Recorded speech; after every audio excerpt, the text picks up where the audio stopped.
Hey everybody, my name is Ellen. And my name's Alyssa. Welcome back to the Modern Singer Podcast.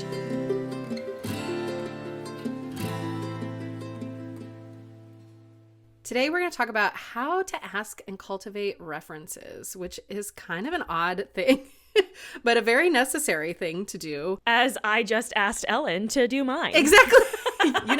It's definitely a necessary thing, but sometimes it's like no big deal, and sometimes it can be awkward. So you have your book, you have your audition videos, but now applications are asking for more than just your rep list. They're asking for references. Whether you're applying to university, to a summer stock company, or even just a new day job, chances are that you're going to need at least a few references, if not 3 to 5, which I have applied to places that need 5 references. I did the same thing. It was some opera company that never hired anyone under the age of 30 either. And they were pulling in a bunch of 22-year-olds. It was a wild time. I don't think they exist anymore. A lot. Yeah. That's a lot. So chances are you probably have a good team in your corner to ask. Most references include your private voice teacher or your coach. If you have a director or a maestro that you worked with to speak to your ability to work in the room, or even a dance or acting teacher you work with regularly. They can all speak to your current level. They can speak to where you currently are.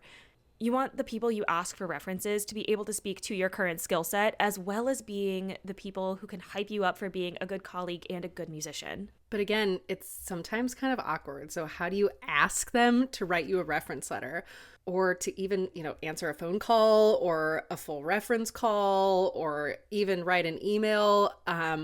You're asking these people to write a recommendation letter, but you also want them to write nice things about you, right? But don't worry, we got you covered.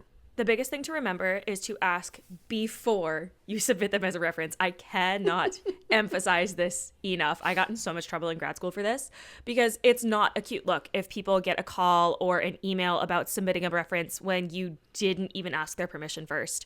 A go-to ask is to send them a text or an email, whichever they prefer, for connecting with you, saying, "Hi, so-and-so, I'm applying to company and they've asked for references. Would I be able to list you as one of my references?" I have said that verbatim to so many people.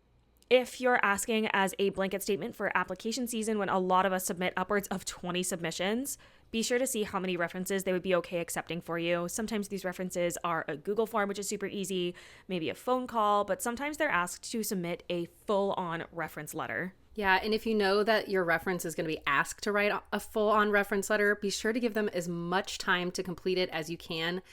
The minimum time we suggest that you give them to write this letter is 2 to 3 weeks, but some people may ask for longer to complete. I know when I went to college and I was applying for grad school, one of the people that I asked was writing a bajillion other letters, and they're all long, and they want to write a good one for you.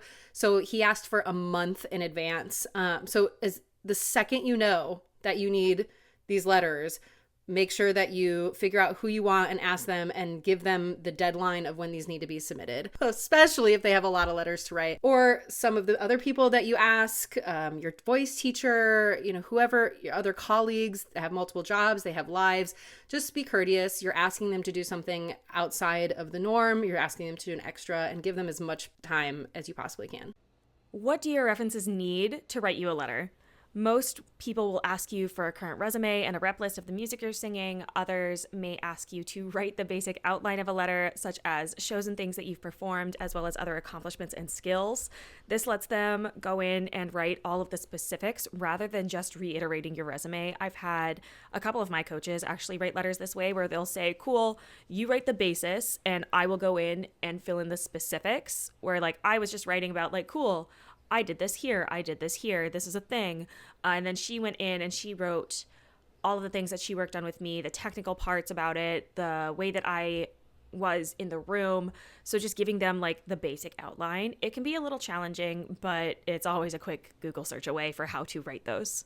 They may also ask, if you're applying for a job, what are the criteria for the job? What are some of the things that you're doing in the job? And even if you're applying for a summer program, what roles are you going out for, so that they can write specific things about you that are applicable to that role or to that job. Exactly. But when it comes to recommendations, we all need them. It's just a thing that we're never going to get past. We all need them. We all are going to have to ask for them, and we might all have to write one for somebody else one day. It can be a new job, a performing gig, or even as an educator. But being upfront and honest with your team on what you need is always the best way to go. I have written a lot of recommendation letters. Like I never thought I would. I'm an arts admin now.